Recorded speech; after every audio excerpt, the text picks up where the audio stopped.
Everyone, welcome to competition for nation YouTube channel. Friends, मैं आज आप लोगों के लिए एसएससी एमटीएस एग्जाम से रिलेटेड प्रीवियस ईयर क्वेश्चन लेकर आया हूं, जो कि आगामी आने वाले एग्जाम में बहुत इंपॉर्टेंट होने वाले हैं। तो चलिए देखते हैं पहला क्वेश्चन।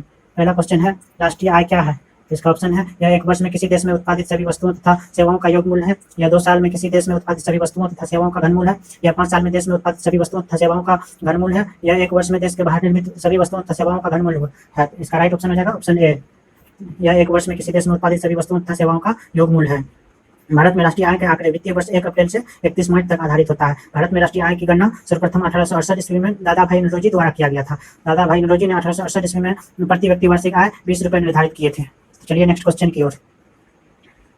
नेक्स्ट क्वेश्चन है, सकल राष्ट्रीय उत्पाद का मूल्यांकन कैसे किया जाता है? इसका ऑप्शन है NNP equal to GNP minus मूल्य ह्रास, NNP equal to GDP minus कर, NNP equal to GNP plus कर, NNP equal to GNP plus मूल्य ह्रास। तो इसका राइट ऑप्शन हो जाएगा option A, NNP equal to GNP minus मूल्य ह्रास। जीडीपी किसी देश के अंदर कुल वस्तुओं और सेवाओं का योग होता है। चलिए नेक्स्ट क्वेश्चन की ओर। नेक्स्ट क्वेश्चन है, भारतीय संविधान पूर्णतः किस तिथि से लागू हुआ था? तो इसका ऑप्शन है 15 अगस्त 1950, 26 जनवरी 1947, 15 अगस्त 1947, 26 जनवरी 1950। तो इसका राइट ऑप्शन हो जाएगा ऑप्शन डी, 26 जनवरी 1950। भारतीय संविधान पूर्णतः 26 जनवरी 1950 की तिथि से लागू हुआ था। 26 जनवरी 1950 को संविधान लागू किया गया तथा भारत को गणतंत्र घोषित किया गया। तो चलिए नेक्स्ट क्वेश्चन की ओर। नेक्स्ट क्वेश्चन है, भारतीय संसद में कितने सदन होते हैं? इसका ऑप्शन है 2, 3, 4, 5। इसका राइट ऑप्शन हो जाएगा ऑप्शन ए, 2। भारतीय संसद में 2 सदन होते हैं। भारतीय संसद में लोकसभा और राज्यसभा आते हैं। लोकसभा को निम्न सदन कहते हैं और राज्यसभा को उच्च सदन कहते हैं। भारतीय संविधान के अनुच्छेद 79 में संसद का उल्लेख है। संसद के अंतर्गत लोकसभा, राज्यसभा और राष्ट्रपति आते हैं। अनुच्छेद 80 के अंतर्गत राज्यसभा का गठन किया गया था और अनुच्छेद 81 के अंतर्गत लोकसभा का गठन किया गया था। तो चलिए नेक्स्ट क्वेश्चन की ओर।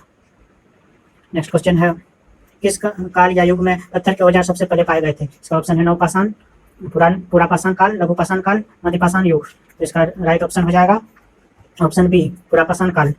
सर्वप्रथम पत्थर के औजार पुरापाषाण काल में पाए गए थे। मध्यपाषाण काल को सूक्ष्म औजारों के काल के नाम से जाना जाते हैं और मानव द्वारा धातु का प्रयोग सर्वप्रथम नवपाषाण काल में किया गया था। नवपाषाण काल में कृषि एवं पशुपालन की भी शुरुआत हुई थी। आग की खोज पुरापाषाण काल के अंतिम चरण में किया गया था और मानव सामाजिक और सामुदायिक जीवन नवपाषाण काल से प्रारंभ किया गया था। चाक या पहिया का आविष्कार भी नवपाषाण काल से किया गया था। तो चलिए नेक्स्ट क्वेश्चन की ओर। नेक्स्ट क्वेश्चन है, पुर्तगालियों द्वारा कालीकट से ले जाने वाले कालीकट के सूती कपड़े यूरोप में आमतौर पर क्या कहलाते थे? इसका ऑप्शन है कैल्को, कैलिको, कोटेक्स। इनमें से कोई नहीं। इसका राइट ऑप्शन हो जाएगा ऑप्शन बी, कैलिको। पुर्तगालियों द्वारा कालीकट से ले जाने वाले कालीकट के सूती कपड़े यूरोप में कैलिको कहलाते हैं। भारत आने वाले प्रथम यूरोपियन कंपनी पुर्तगाल थे। पुर्तगाल कंपनी ने 1502 ईस्वी में अपने प्रथम कारखाना कोचीन में स्थापित किया था। तो चलिए नेक्स्ट क्वेश्चन की ओर। नेक्स्ट क्वेश्चन है, 8 ग्रहों में बुध सूर्य से कौन सी स्थान पर स्थित है? इसका ऑप्शन है पहला, दूसरा, तीसरा, चौथा। इसका राइट ऑप्शन हो जाएगा ऑप्शन ए, पहला। 8 ग्रहों में बुध सूर्य से पहला स्थान पर स्थित है। बुध सबसे छोटा ग्रह है। बुध ग्रह और शुक्र ग्रह के पास कोई उपग्रह नहीं होता है। शुक्र को पृथ्वी का जुड़वां ग्रह भी कहा जाता है। तो चलिए नेक्स्ट क्वेश्चन की ओर। नेक्स्ट क्वेश्चन है, कर्क रेखा तथा मकर रेखा के बीच का क्षेत्र क्या है? तो इसका ऑप्शन है शीतोष्ण कटिबंध, शीत कटिबंध, उष्ण कटिबंध। इनमें से कोई नहीं। तो इसका राइट ऑप्शन हो जाएगा ऑप्शन सी, उष्ण कटिबंध। कर्क रेखा और मकर रेखा के बीच का क्षेत्र उष्ण कटिबंध कहलाता है। कर्क रेखा और मकर रेखा के बीच का क्षेत्र विषुवत रेखा कहलाता है। तो चलिए नेक्स्ट क्वेश्चन की ओर। नेक्स्ट क्वेश्चन है, निम्नलिखित में से कौन सी जड़ें नहीं खाई जाती है? इसका ऑप्शन है गाजर, टेपिजोका, मूली, गेहूं। तो इसका राइट ऑप्शन हो जाएगा ऑप्शन डी, गेहूं। गेहूं का जड़ नहीं खाया जाता। गेहूं का नाम ट्रिटिकम एस्टिवम है। गेहूं घास फूल के पौधे होते हैं। तो चलिए नेक्स्ट क्वेश्चन की ओर। नेक्स्ट क्वेश्चन है, कौन से विटामिन की कमी के कारण रक्त का थक्का नहीं जमता है? इसका ऑप्शन है विटामिन ए, विटामिन के, विटामिन ई, विटामिन डी। तो इसका राइट ऑप्शन हो जाएगा ऑप्शन बी, विटामिन के। विटामिन के कमी के कारण रक्त का थक्का नहीं बनता है। विटामिन ई प्रजनन क्षमता की कमी के कारण होता है। विटामिन डी की कमी के कारण सुखाड़ रोग होता है और विटामिन ए की कमी के कारण रतौंधी होता है। विटामिन सी की कमी के कारण स्कर्वी रोग होता है और विटामिन बी1 की कमी के कारण बेरी रोग होता है और विटामिन बी3 की कमी के कारण त्वचा रोग होता है। चलिए नेक्स्ट क्वेश्चन की ओर। नेक्स्ट क्वेश्चन है, मानव की पसलियां डैश के साथ जुड़ी होती है? इसका ऑप्शन है क्लेविकल, इलियम, स्टर्नम, स्कैपुला। तो इसका राइट ऑप्शन हो जाएगा ऑप्शन सी, स्टर्नम। मानव की पसलियां स्टर्नम के साथ जुड़ी होती है। मानव में कुल 206 अस्थियां पाई जाती है। मानव हड्डियों मुख्यतः फास्फोरस और कैल्शियम से मिलकर बना होता है। तो चलिए नेक्स्ट क्वेश्चन की ओर। नेक्स्ट क्वेश्चन है, प्रतिरोध का व्युत्क्रम चालकता है। यदि प्रतिरोध की इकाई ओम हो तो चालकता की इकाई क्या होगी? इसका ऑप्शन है ओम इनवर्स, ओम मीटर, श्यानता, एम्पियर। इसका राइट ऑप्शन हो जाएगा ऑप्शन ए, ओम इनवर्स। प्रतिरोध का व्युत्क्रम चालकता है। यदि प्रतिरोध की इकाई ओम है तो चालकता की इकाई ओम इनवर्स होगी। और चलिए नेक्स्ट क्वेश्चन की ओर। नेक्स्ट क्वेश्चन है, न्यूनतम कार्य उस समय होगा जब पिंड को एक नत समतल पर नीचे धकेला जाए, ऊर्ध्वाधर रूप से ऊपर उठाया जाए, चिकने रोलर पर धकेला जाए, एक समतल क्षैतिज सतह पर खींचा जाए। तो इसका राइट ऑप्शन हो जाएगा, इसका राइट ऑप्शन हो जाएगा ऑप्शन बी, ऊर्ध्वाधर रूप से ऊपर उठाया जाए। न्यूनतम कार्य उस समय होगा जब पिंड ऊर्ध्वाधर रूप से ऊपर उठाया जाए। इसका होता है W equal to force into displacement. बल का सही मतलब जूल होता है। चलिए नेक्स्ट क्वेश्चन की ओर। नेक्स्ट क्वेश्चन है वेबसाइट का पहला पृष्ठ क्या कहलाता है? इसका ऑप्शन है home page, main page, design page, इनमें से कोई नहीं। तो इसका राइट ऑप्शन हो जाएगा ऑप्शन ए, होम पेज।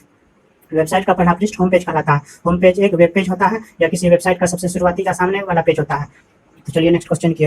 नेक्स्ट क्वेश्चन है जब सोडियम फ्लोरीन के साथ अभिक्रिया करता है तो फ्लोरीन परमाणु एक इलेक्ट्रॉन खोता है, प्रत्येक सोडियम परमाणु एक इलेक्ट्रॉन प्राप्त करता है, फ्लोरीन 9 इलेक्ट्रॉन प्राप्त करता है, न खोता है। निर्मित होने वाला यौगिक पिघली हुई अवस्था में विद्युत का एक सुचालक होता है। तो इसका राइट ऑप्शन हो जाएगा ऑप्शन डी, निर्मित होने वाला यौगिक पिघली हुई अवस्था में विद्युत का एक सुचालक होता है। तो चलिए नेक्स्ट क्वेश्चन की ओर। नेक्स्ट क्वेश्चन है एक पारद मिश्रण का अनिवार्य घटक डैश है? इसका ऑप्शन है एक अम्ल, पारा, एक क्षारक, एक धातु। तो इसका राइट ऑप्शन हो जाएगा ऑप्शन बी, पारा। एक पारद मिश्रण का अनिवार्य घटक पारा है। पारा -39 डिग्री सेंटीग्रेड पर जमता है। -39 डिग्री सेंटीग्रेड पर पारा जमता है। पारा थर्मामीटर का आविष्कारक फारेनहाइट ने किया। पारा का विशिष्ट उष्माधारिता 140 जूल पर केजी केल्विन है। पारा का अयस्क सिनेबार है। पारा का सूत्र HGS है। HGS पारा का सूत्र है। तो चलिए नेक्स्ट क्वेश्चन की ओर। नेक्स्ट क्वेश्चन है हरित गृह गैसों का पृथ्वी के वायुमंडल के औसत ताप पर क्या प्रभाव होता है? इसका ऑप्शन है बढ़ता है, घटता है। तो इसका राइट ऑप्शन हो जाएगा ऑप्शन ए, बढ़ता है। हरित गृह गैसों का पृथ्वी के वायुमंडल के औसत तापमान बढ़ता है। चलिए नेक्स्ट क्वेश्चन की ओर। नेक्स्ट क्वेश्चन है BPL श्रेणी से संबंधित वरिष्ठ नागरिकों के लिए भौतिक सहायता तथा असिस्टेड लिविंग डिवाइस उपलब्ध कराने की एक योजना कौन सी है? इसका ऑप्शन है राष्ट्रीय वयोश्री योजना, वयोश्रेष्ठ योजना, प्रधानमंत्री वयोश्री योजना, इनमें से कोई नहीं। तो इसका राइट ऑप्शन हो जाएगा ऑप्शन ए, राष्ट्रीय वयोश्री योजना। BPL श्रेणी से संबंधित वरिष्ठ नागरिकों के लिए भौतिक सहायता तथा असिस्टेड लिविंग डिवाइस उपलब्ध कराने की एक राष्ट्रीय वयोश्री योजना है। राष्ट्रीय वयोश्री योजना की शुरुआत 1 अप्रैल 2017 को प्रारंभ हुआ था। तो चलिए नेक्स्ट क्वेश्चन की ओर। नेक्स्ट क्वेश्चन है बैरोमीटर के आविष्कारक कौन है? इसका ऑप्शन है E Torricelli, Walter Reed, William Hassel, William Stanley. तो इसका राइट ऑप्शन हो जाएगा option A, E Torricelli.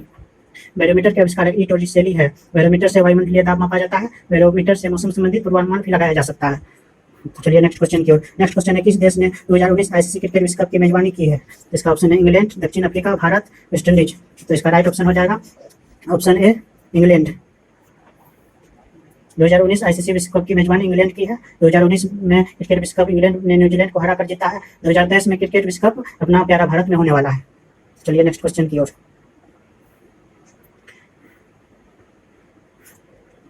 Next question है कौन सी कला ग्रीक बौद्ध कला के नाम से जानी जाती है? इसका ऑप्शन है गंधार कला, मथुरा कला, शुंगा कला, मधुबनी कला। तो इसका राइट ऑप्शन हो जाएगा ऑप्शन ए, गंधार कला। गंधार कला को ग्रीको बौद्ध कला के नाम से भी जानी जाती है। कुषाण काल में मथुरा कला और गंधार कला का विकास हुआ था। गंधार कला में बुद्ध की सर्वाधिक मूर्तियां पाई जाती है। चलिए नेक्स्ट क्वेश्चन की ओर। नेक्स्ट क्वेश्चन है भारत रत्न से सम्मानित होने वाले 2013 तक में अंतिम व्यक्ति कौन थे? इसका ऑप्शन है मदन मोहन मालवीय, अटल बिहारी वाजपेयी, ए और बी दोनों, इनमें से कोई नहीं। तो इसका राइट ऑप्शन हो जाएगा ऑप्शन सी, मदन मोहन मालवीय और अटल बिहारी वाजपेयी दोनों। भारत रत्न से सम्मानित होने वाले अंतिम व्यक्ति 2017 तक मदन मोहन मालवीय तथा अटल बिहारी वाजपेयी थे। इन दोनों को 2014 में भारत रत्न दिया गया था। प्रणब मुखर्जी, नानाजी देशमुख और भूपेन हजारिका को 2019 में भारत रत्न दिया गया। तो चलिए नेक्स्ट क्वेश्चन की ओर। नेक्स्ट क्वेश्चन है a band in the river नामक पुस्तक के लेखक कौन है? इसका ऑप्शन है VS Naipal, mark Twain, Bill Gates, JB Shah. तो इसका राइट ऑप्शन हो जाएगा option A, VS Naipal a band in the river नामक पुस्तक के लेखक है। चलिए नेक्स्ट क्वेश्चन की ओर। नेक्स्ट क्वेश्चन है अफ्रीकी परमाणु हथियार मुक्त क्षेत्र संधि डैश भी कहलाती है? इसका ऑप्शन है पेलिंडावा संधि, पेट्रोटेक संधि, ट्रोपेक संधि, इनमें से कोई नहीं। तो इसका राइट ऑप्शन हो जाएगा ऑप्शन ए, पेलिंडावा संधि। अफ्रीकी परमाणु हथियार मुक्त क्षेत्र संधि पेलिंडावा संधि है। तो चलिए नेक्स्ट क्वेश्चन की ओर। नेक्स्ट क्वेश्चन है भारत का कौन सा पड़ोसी देश वर्मा के नाम से जाना जाता है? इसका ऑप्शन है म्यांमार, बांग्लादेश, भूटान, चीन। तो इसका राइट ऑप्शन हो जाएगा ऑप्शन ए, म्यांमार। भारत का पड़ोसी देश म्यांमार वर्मा के नाम से जाना जाता है। वर्मा का नया नाम म्यांमार है। म्यांमार की राजधानी नई इताव है। म्यांमार का मुद्रा क्यात है। तो दोस्तों ये था top 25 previous year SSC MTS question. तो दोस्तों कैसा लगा यह वीडियो हमें कमेंट बॉक्स में कमेंट करके बताइएगा। और आगे आप लोग कौन सा वीडियो चाहते हैं ये भी हमें कमेंट बॉक्स में कमेंट करके बताइएगा। तो इस चैनल को दोस्तों लाइक कीजिए, शेयर कीजिए और अपने दोस्तों के साथ सब्सक्राइब करना ना भूलें। तो मिलते हैं दोस्तों नेक्स्ट वीडियो में। तब तक के लिए लव यू रहेगा। Stay safe, stay motivated. Thank you.